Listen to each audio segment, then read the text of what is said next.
Hello viewers, இப்போ நம்ம எங்கே நின்றுருக்கோம் அப்படின்னா கன்னியாகுமரிங்க. காலை நேரத்தில் ரொம்ப அற்புதமான காட்சிங்க. சூரியன் உதயமாகி மேலே வந்துருச்சுங்க. அந்த சூரியனுடைய ஒளிக்கு ஏற்ப அந்த தண்ணியினுடைய அந்த நிறம் மாறுது பாருங்கள். அந்த கடல் நீர் வந்து அப்படியே நெருப்பு பற்றி மேலே எரிஞ்சு வந்தது மாதிரி அப்படியே ஒரு ரம்மியமான ஒரு காட்சிங்க.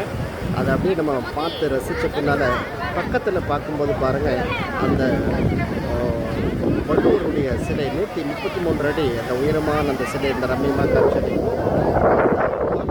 பக்கத்திலேயே விவேகானந்தருடைய அந்த பாறை ரொம்ப அழகாக இருக்குது பாருங்கள். நான் வந்து காமிச்சிட்ருக்கேன். இதில் பாருங்கள், சின்ன ஒரு படகு வந்து அப்படியே வந்துட்டு பாருங்கள். என்ன அற்புதமான ஒரு தோற்றம். கடல் அலைக்கும் அங்கே மக்கள் கூட்டம் வந்து ரொம்ப அதிகமாக காலை நேரங்க. ரொம்ப இதமான ஒரு காட்சி, சூரியனுடைய அற்புதமான ஒரு தோற்றம். இந்த வானத்தில் வந்து பல நிறங்கள் இருக்குது. அது அதனுடைய ரிஃப்ளெக்ஷன் தான் கீழே பார்க்கும்போது அந்த தண்ணியினுடைய நிறமும் இங்கே வந்து மாறிட்டு இருக்கு. ரொம்ப அழகாக இருக்குது. மக்கள் கூட்டம் திரண்டு அப்படியே பார்த்துட்ருக்காங்க. நாங்களும் வந்தாங்க. ரொம்ப அற்புதமான காட்சிங்க. ஐயா எல்லோரும் பார்த்துருப்பாங்க.